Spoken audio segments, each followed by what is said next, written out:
Umuvugizi TV.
Dukunda Oro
ndongozi muri rihanga Imana yahaye iki gihugu cy'u Burundi, mwese bavukanyi, umwe wese mu cyubahiro Imana yamuhaye, nimugira amahoro y'Imana. Tugire Kristo Yesu ashimwe. Amahoro y'Imana abane namwe.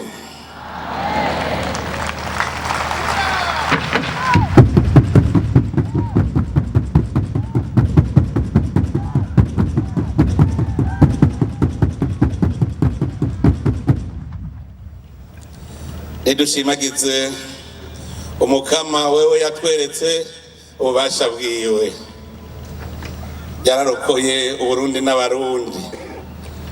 Umukama niwe nkinzo yanje, niwe ndongora kandi niwe nkiza. Uburundi Imana yaraburokoye. Uburundi bwari bwarafutanye, bwariziziwe n'amadayimoni y'ubwoko ubwo ari bwo bwose. None ubu Uburundi cyamaze kuba igihugu cy'abantu bunze ubumwe. Dukomera amashi Imana yo yabidushikanye.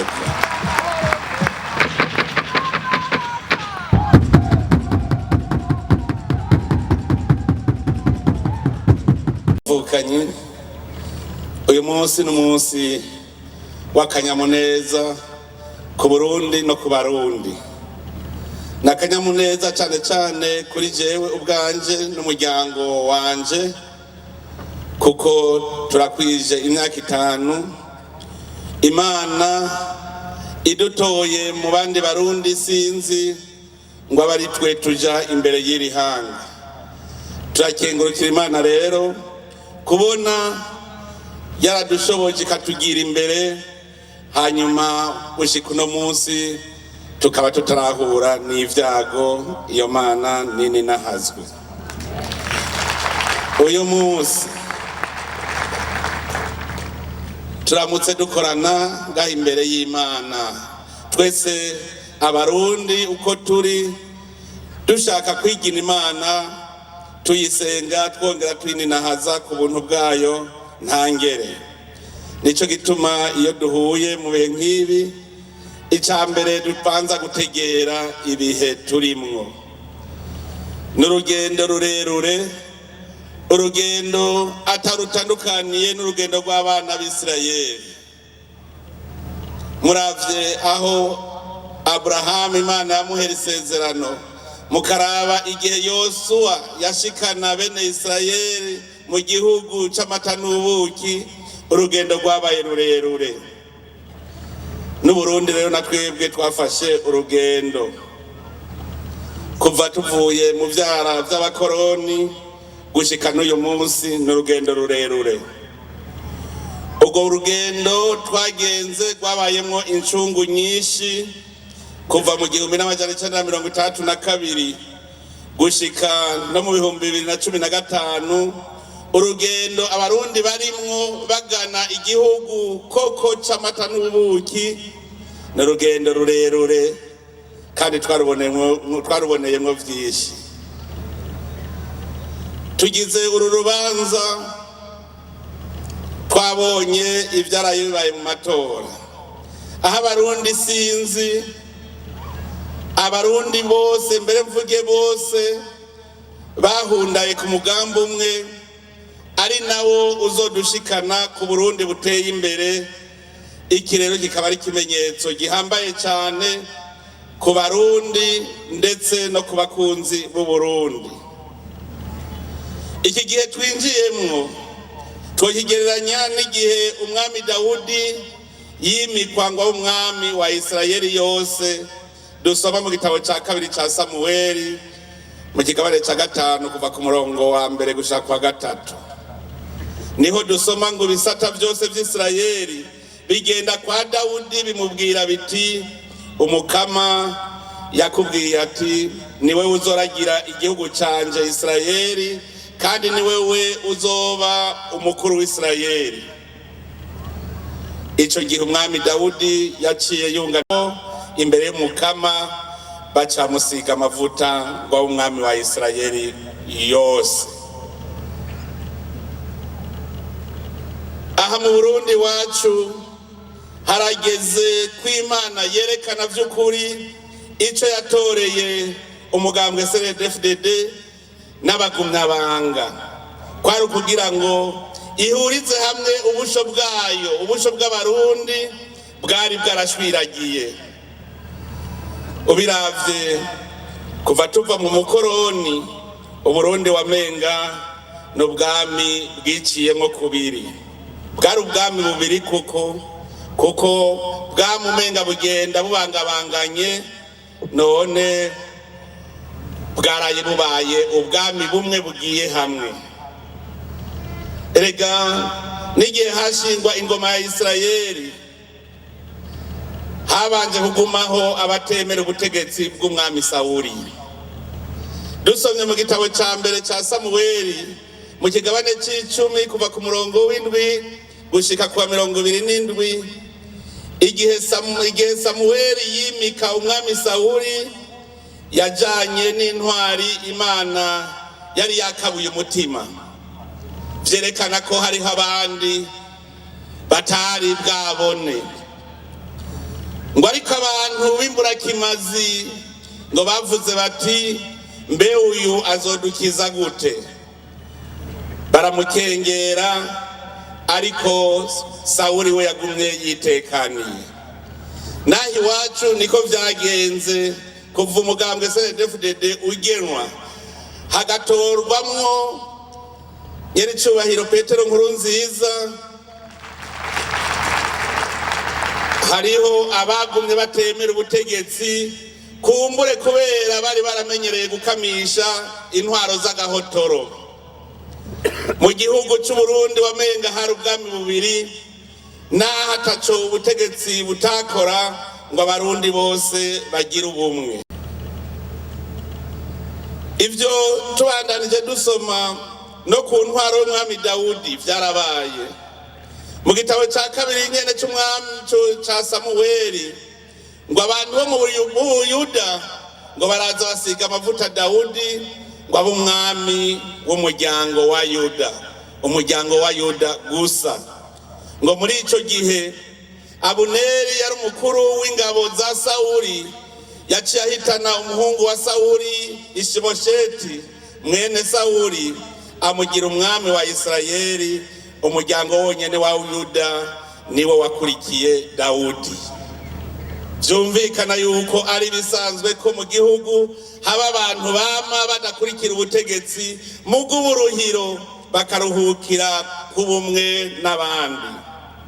Ariko kumwe bavuga ko ubwami butiyunze butarama, ndetse n'ubwami budahezagiwe n'Imana niko kuko ntiburama.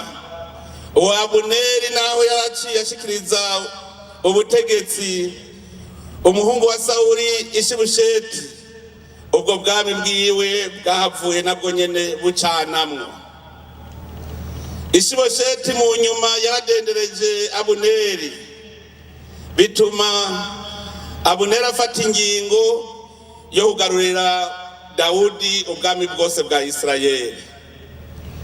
Ngo Abuneri yaciye akoranya abakurambere ba Isirayeli ababwira ati, hambere aho mwarondera ko Dawudi aba umwami wanyu, ubu rero bigire kuko umukama yashikirije ijambo Dawudi avuga ati, nzokoresha ikiganza ca Dawudi umusavyi wanje azorokore igihugu canje Isirayeli, agikure mu minwe y'Abafilisitiya no mu minwe y'abasi baco bose. Tubisoma mu gitabo ca kabiri ca Samuweli kigabane ca 3 kuva ku murongo wa 17 gushika ku 8. Aho niho ibisata byose vya Isirayeli vyagenda kwa Dawudi bimubwira biti, ehe turi hano, turi igufa ryawe n'umubiri wawe. Hambere aho umukama yakubwiye ati, ni wewe uzoragira igihugu canje Isirayeli, kandi ni wewe uzoba umukuru wa Isirayeli. Umwami Dawudi acayunga isezerano nabo imbere y'umukama, baca basiga amavuta Dawudi ngo abe umwami wa Isirayeli yose.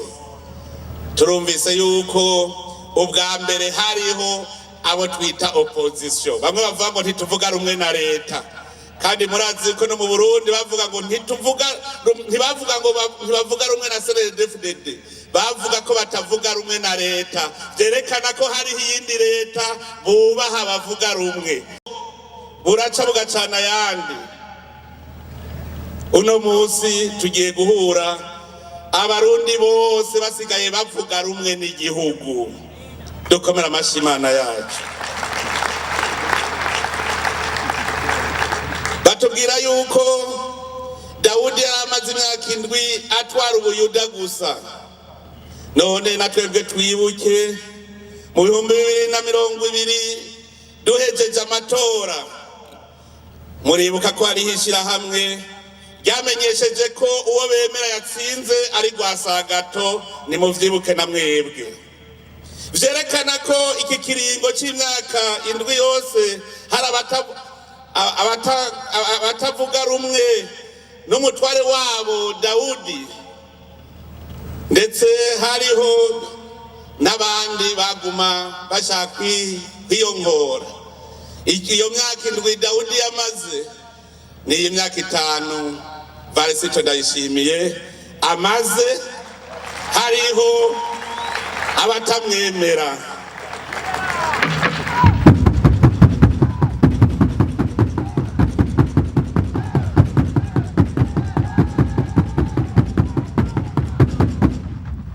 Twatanguye urumva hariho abatangamburukira, ariko imyaka 5 irumanye abarundi bose bafashe ingingo yo kugamburukira ubutegetsi. Ndavyibuka ico gihe mbere hariho n'uwanyise Adoniya ni wa muhungu wa Dawudi yiyimika, ndetse n'uwita yuko ari wameze nka Salomo. Naho nyene ndazi ko abarundi ari vyabona yaravuye umunsi umwe avuga ngo hasigaye intambwe imwe gusa ngo hashike, ariko vyarase kuko na Adoniya yari yimitse, vyarase.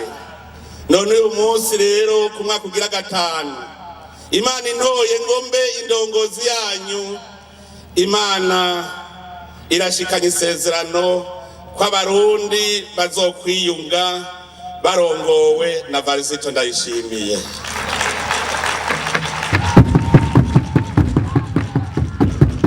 Iyo Mana irakomeye, ishobora kugira isezerano uburuhiro rigashika.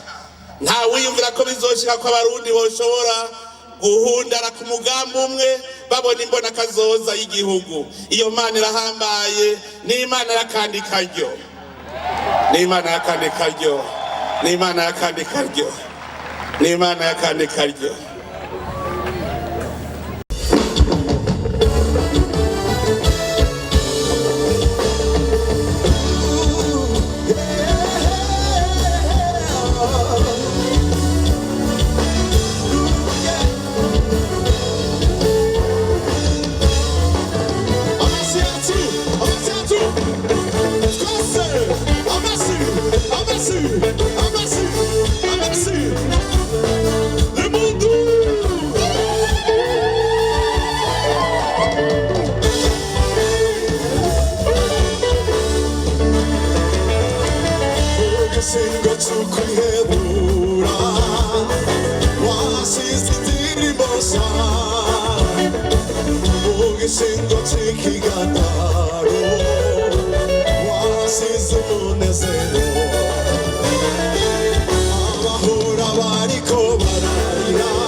mwiza uhindura ibihe kura ku cambu none n'abaswe bari barahebwe ukabiyegereza Mana uri mwiza kura ku cambu uhindura ibihe none n'abaswe bari barahebwe ukabiyegereza kandi Mana uri mwiza kura ku cambu uhindura ibihe none n'abaswe bari barahebwe ukabiyegereza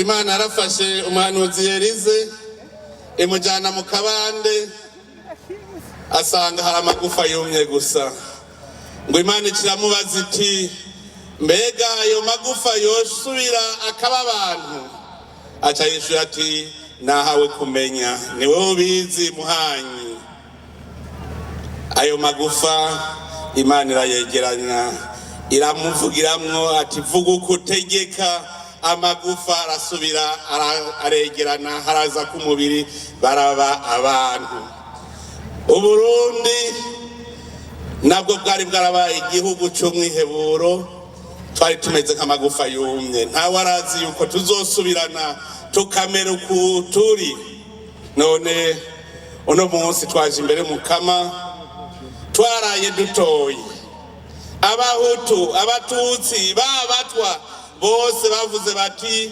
twebwe turi bene mugabo umwe tuje munsi y'uburongozi bwa CNDD-FDD buserukiwe na Varisito Ndayishimiye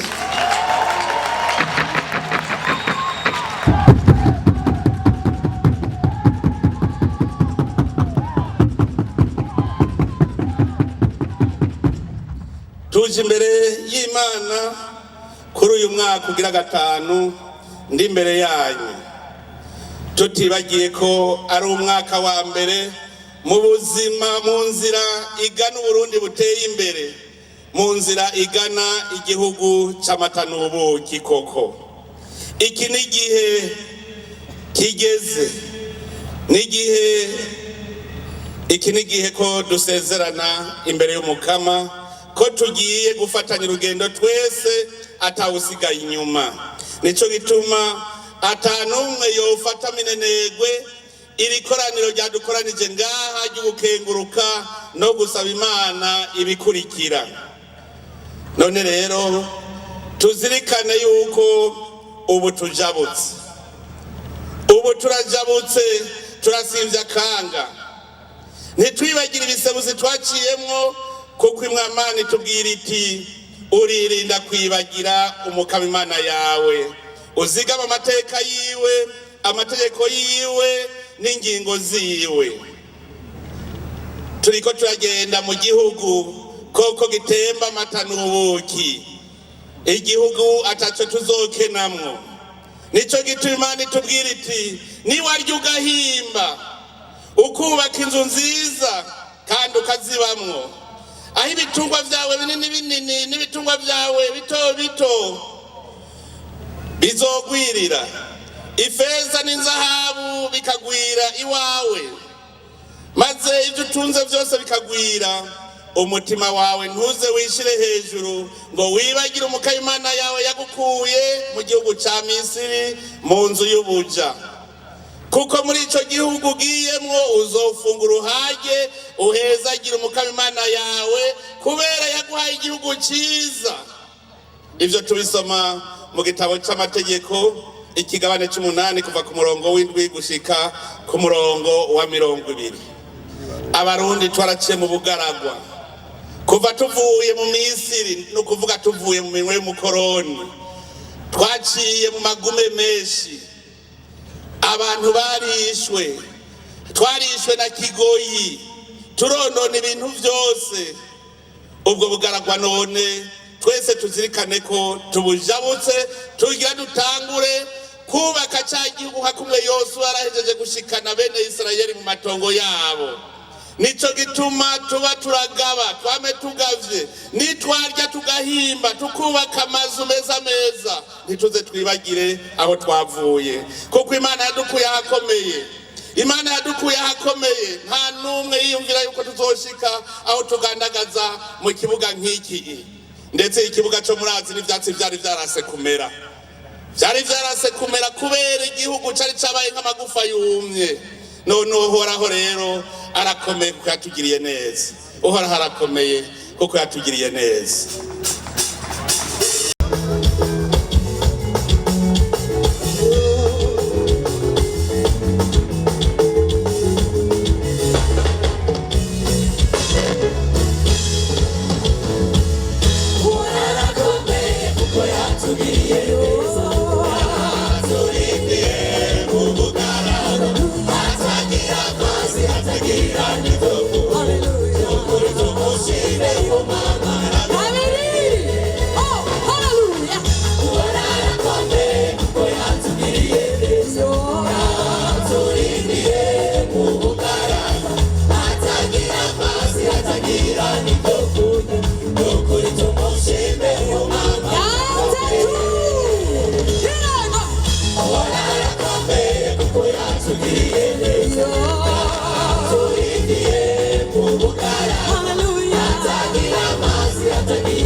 bavukanye, murumva ko dushitse ahantu heza, ariko mugume mwibuka ibisebuzi twaciyemwo kuva dusohotse Misiri. ubwami bw'u Burundi ntibwari bwigere bwiyunga, none uyu mwaka utubereye ko umwaka w'igitangaza, kubona babandi bitwa ubwoko bose ubu bahindutse ubwoko bumwe bw'abarundi. Ariko rero naho dushitse aha tugume twibuka, kuko waduteranije ntaraja kandi niwe wenyene yatubereye umwasi, kuko yaduteranije bitugendera nabi. Na bene Isirayeli byabagendeye uko. Yezu we niwe ashikanye bene Isirayeli muri cya gihugu cy'isezerano, agaheza kubagaburira amatongo bakayajamwo. Yarabagabishije ababwira ati, mumenye neza ko Umukama atazobandanya yirukana abantu b'ivyo bihugu imbere yanyu, bazobabera amakira n'umutego, ikimoko kibakubita mu mbavu n'amahwa mu maso yanyu, gushika muzimanganye kuri iyi si nziza Umukama Imana yabahaye. Mugume mwumva neza, mumenye ko Umukama atazobandanya yirukana abantu b'ivyo bihugu imbere yanyu, bazobabera amakira n'umutego, ikimoko kibakubita mu mbavu n'amahwa mu maso yanyu, gushika muzimanganye kuri iyi si nziza Umukama Imana yanyu yabahaye. Natwe tugume tubimenya, imitego izokwamiriho kugira ngo dusubire hahandi. Nico gituma hageze kuno munsi twumva ko tugira twinjire mu mwidegevyo, ntituze dusubire kuraba mu Misiri, turabe imbere iyo tuja, ntidusubire kuraba inyuma, kuko inyuma hari umutwaro ukomeye, umutwaro udakwiye kuturemera turi muri urwo rugendo. Umutwaro wakahise twagera tuwikoreye, tuzogira umuvuduko mutoyi. Nico gituma tuguma tugavye. Uyu munsi nakanya ho gushima, ndashimiye mwebwe abarundi, kuko abarundi mwaramaze gutahura, ubu mugize ibibazo murazi guhangana navyo, ntimuta ubwoko. Ni ikimenyetso gikomeye. Nkabashimira cyane kuko nanje muriko murandemurura, muriko mundemurura wa mwitwarariko. Imyidogo bidogera Musa na jewe byarashitse baranyidogera, ariko uno munsi dushitse uyu munsi ata muntu akiriko aranyidogera. Umutwaro umwitwarariko nanje biriko biragabanuka. Nico gituma ubu twese tugiye kuja hamwe, tuje hamwe dufata urugendo, atawo guca hirya no hino, twese dushobore gushika muri ico gihugu ciza Imana yatwemereye. Iyi minsi rero ni minsi tuzomara turiko turashingiranira intahe, dushinga intahe kuvyo twabonye, ku mitego twaciyemo, kugira ngo ntizisubire kudutega. Twebwe natwe rero twame tuzi yuko atakwijajara. Nico gituma ari igihe tuzoba dushinga intahe, tunezerezwa n'ivyaduhimbaye, ariko tugaya n'ivyari bibi. Cyane cyane tuguma twese turaba iyo tuja. Iyo tuja ni heza bane ba mama, iyo tuzaja ni heza cyane. Igihugu cy'u Burundi koko ni igihugu cy'amata n'ubuki, ni igihugu kiri mu ivura imera, kiri mu imvura. Imana idukorera ibitangaza uko bukeye uko bwije. Mwarabibonye n'ubu murabibona, twari turi mu gihe c'ici mugabo imvura yaremeye iraherekeza ibiterwa vyacu, turasoroma. Ubu turi mu isoroma. Imana nikomerwa amashi. Imana iguma itwiyereka. Tega nejo mwarabibonye, Imana yarerekanye ko turi kumwe, iraduha nakavura kugira ngo iduhezagire. Twumve yuko turi kumwe n'Imana. Iki gihugu ni igihugu c'Imana, ni igihugu gitunze. None rero harageze yuko ducurika imitwe hamwe, twese ukavuga tuti iri tunga Imana yaduhaye tujya dutangure kurivyaza umusaruro. Imana nico yariduhereye. Tuzomara iyi minsi itatu atakiri tuko turavuga, turaba ingene twinjira muri ico gihugu c'isezerano. Umwe wese rero abizirikane, arabe ingorane abandi bagize, kugira ngo natwe ntituze tuzigwemwo. Ubu rero ni igihe ciza cyo kuzirikana no guma twibuka Imana. None rero twese duhamagara Imana ibane natwe, irungike abamarayika bose iyo bava bakagera, batwikire igihugu cacu, batwikire n'iki kibanza, kugira ngo tuze tuvane ngaho umuco uzoturongora mu bihe byose bikurikira. Mpabagarira abasenga, mpabagarira abasenga.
Como Foguece TV.